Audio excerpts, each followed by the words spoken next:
Hello friends, आज हम discuss करेंगे अनोमलस बिहेवियर ऑफ लिथियम के बारे में। देखिए, लिथियम की बात करें तो ये पीरियोडिक टेबल में ग्रुप 1 का एलिमेंट होता है और ग्रुप 1 को हम एल्कली मेटल्स कहते हैं। अब हाइड्रोजन को छोड़ दें तो लिथियम अपने ग्रुप में सबसे टॉप पर प्रेजेंट होता है और लिथियम अपने ग्रुप के दूसरे एलिमेंट से डिफरेंट प्रॉपर्टीज शो करता है, तो इसी को हम एनोमलस बिहेवियर कहते हैं। अब लिथियम अपने ग्रुप के दूसरे एलिमेंट से डिफरेंट प्रॉपर्टीज शो क्यों करता है, तो उसके कुछ रीजंस डिस्कस करते हैं। पहला रीजन हो जाएगा साइज। देखिए, लिथियम और लिथियम प्लस आयन की बात करें तो इनकी साइज दूसरे एल्कली मेटल से स्मॉलेस्ट होती हैं। फिर लिथियम प्लस आयन की साइज स्मॉल होती है, इसलिए इसका पोलराइजिंग पावर भी दूसरे एल्कली मेटल आयन से ज्यादा होता है। अब लिथियम की साइज स्मॉल होती है, इसलिए इसकी आयोनाइजेशन एनर्जी और इलेक्ट्रोनेगेटिविटी की वैल्यू दूसरे एल्कली मेटल्स के कंपैरिजन में ज्यादा होती है। अब लिथियम दूसरे एल्कली मेटल से कौन कौन सी डिफरेंट प्रॉपर्टीज शो करता है, तो उनको डिस्कस करेंगे। बात करते हैं फर्स्ट पॉइंट की। तो देखिए, लिथियम प्लस आयन के लिए पोलराइजिंग पावर की वैल्यू ज्यादा होती है। अब हाई पोलराइजिंग पावर है, इसलिए ये कोवेलेंट बॉन्ड बनाने की टेंडेंसी रखता है। अब यहाँ पर कोवेलेंट बॉन्ड की वजह से जो लिथियम के सॉल्ट्स हैं वो नॉन पोलर सॉल्वेंट्स या ऑर्गेनिक सॉल्वेंट्स में सॉल्युबल होते हैं, जबकि दूसरे एल्कली मेटल्स के सॉल्ट्स ऑर्गेनिक सॉल्वेंट्स में इनसॉल्युबल होते हैं, क्योंकि दूसरे एल्कली मेटल्स आयन के सॉल्ट्स आयनिक नेचर शो करते हैं। अब एल्कली मेटल्स में लिथियम ही एक ऐसा एलिमेंट है जो नाइट्रोजन और सिलिकॉन के साथ रिएक्शन करके लिथियम नाइट्राइड और लिथियम सिलिसाइड का फॉर्मेशन करता है और लिथियम दूसरे एल्कली मेटल से हार्ड और लाइट वेट का होता है। अब इसके लिए मेल्टिंग पॉइंट और बॉइलिंग पॉइंट की वैल्यू देखें तो वो दूसरे एल्कली मेटल्स के कंपैरिजन में हाई होती हैं और अगर इसको ड्राई एयर में मेल्ट किया जाता है तो इसकी लस्टर लॉस्ट नहीं होती है। अब देखिए, लिथियम की आयोनाइजेशन एनर्जी की वैल्यू हाई होती है, इसलिए ये 0 डिग्री सेल्सियस से कम टेम्परेचर पर ऑक्सीजन के साथ रिएक्शन नहीं करता है, लेकिन वाटर के साथ स्लोली रिएक्ट करता है और H2 गैस लिबरेट करता है। अब सारे एल्कली मेटल्स में से लिथियम की बात करें तो इसकी रिएक्टिविटी सबसे कम होती है। अब lithium plus ion small size की वजह से अमोनिया और वाटर के साथ कॉम्प्लेक्स बनाने की टेंडेंसी रखता है। इसके अलावा ये कई सारे ऑर्गेनोलिथियम कंपाउंड्स भी बनाता है। अब लिथियम को जब एयर में बर्न किया जाता है तो ये मोनोऑक्साइड का फॉर्मेशन करता है, लेकिन दूसरे एल्कली मेटल्स को जब एयर में बर्न किया जाता है तो वो परऑक्साइड और सुपर ऑक्साइड का फॉर्मेशन करते हैं। अब लिथियम मेटल को जब एसिटाइलिन गैस के साथ हीट किया जाता है तो ये लिथियम एसिटाइलाइड का फॉर्मेशन नहीं करता है, लेकिन दूसरे एल्कली मेटल्स एसिटाइलिन गैस के साथ रिएक्शन करके मेटल एसिटाइलाइड का फॉर्मेशन करते हैं। अब लिथियम को अमोनिया के साथ जब हीट किया जाता है तो ये इमाइड का फॉर्मेशन करता है, लेकिन दूसरे एल्कली मेटल्स अमोनिया के साथ रिएक्शन करके एमाइड का फॉर्मेशन करते हैं।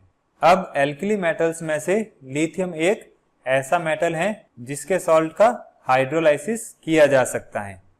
अब देखिए, लिथियम लो इलेक्ट्रोपॉजिटिव कैरेक्टर शो करता है, इसलिए इसके कई सारे सॉल्ट्स लेस स्टेबल होते हैं और डीकम्पोज होके ऑक्साइड बनाते हैं, जैसे लिथियम हाइड्रोक्साइड, लिथियम ऑक्साइड और वाटर में डीकम्पोज हो जाएगा। लिथियम नाइट्रेट की बात करें तो ये लिथियम ऑक्साइड NO2 और O2 में डीकम्पोज हो जाएगा, और लिथियम कार्बोनेट की बात करें तो ये लिथियम ऑक्साइड और कार्बन डाइऑक्साइड में डीकम्पोज हो जाएगा। अब लिथियम के कुछ सॉल्ट जैसे लिथियम कार्बोनेट, लिथियम फॉस्फेट और लिथियम फ्लोराइड वाटर इनसॉल्युबल होते हैं, लेकिन दूसरे एल्कली मेटल्स के ये सारे सॉल्ट वाटर सॉल्युबल होते हैं। अब दूसरे एल्कली मेटल्स के ये salt weak electrostatic force of attraction की वजह से वाटर सॉल्युबल होते हैं। अब लिथियम ऑक्साइड की बात करें तो ये वाटर में स्लोली डिसॉल्व होता है, लेकिन दूसरे ऑक्साइड्स वाटर में इजीली सॉल्युबल होते हैं। अब लिथियम हाइड्रोक्साइड की बात करें तो ये वाटर में लेस सॉल्युबल होता है और सोडियम हाइड्रोक्साइड और पोटेशियम हाइड्रोक्साइड के कंपैरिजन में वीक बेस होता है। अब लिथियम हाइड्रोक्साइड को जब हीट करते हैं तो ये लिथियम ऑक्साइड में डिकम्पोज हो जाता है, लेकिन दूसरे एल्कली मेटल्स के जो हाइड्रोक्साइड्स हैं वो हीट करने पर सब्लिमेट हो जाते हैं, लेकिन डिकम्पोज नहीं होते हैं। अब लिथियम क्लोराइड की बात करें तो ये डीलिक्विसेंट नेचर शो करता है, मीन्स इसको अगर एयर में रख दिया जाए तो ये एयर से मॉइस्चर गेन करके लिक्विड में कन्वर्ट हो जाता है। इसके अलावा लिथियम क्लोराइड अल्कोहल और पाइरिडीन में सॉल्युबल होता है और लिथियम क्लोराइड हाइड्रेट्स का फॉर्मेशन भी करता है। अब दूसरे एल्कली मेटल्स के क्लोराइड्स की बात करें तो वो इस तरह का बिहेवियर शो नहीं करते हैं।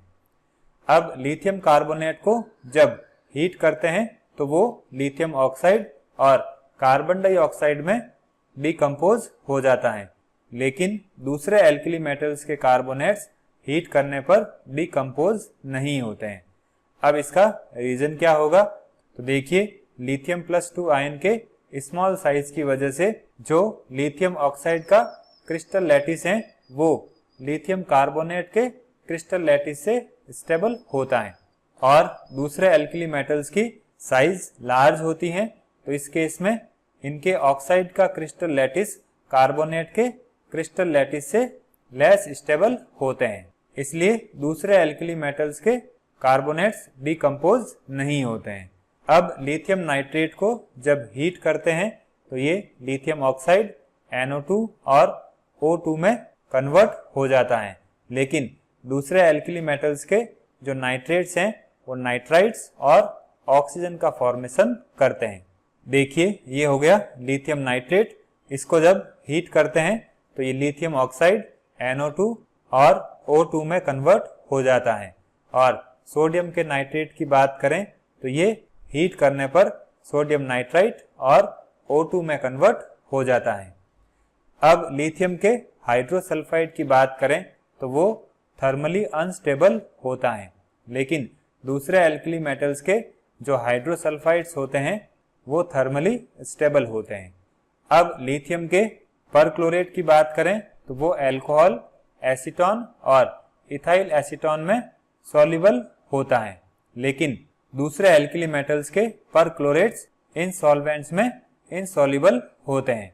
अब यहाँ पर लिथियम परक्लोरेट की जो सॉल्युबिलिटी है वो लिथियम प्लस आयन के स्ट्रॉन्ग सॉल्वेशन की वजह से होती हैं। अब सारे एल्कली मेटल सल्फेट्स में से एक लिथियम सल्फेट ही ऐसा कंपाउंड होता है जो कि डबल सॉल्ट का फॉर्मेशन नहीं करता है। डबल सॉल्ट में यहाँ पर एग्जाम्पल हम एलम का ले सकते हैं, मीन्स लिथियम सल्फेट एलम का फॉर्मेशन नहीं करता है।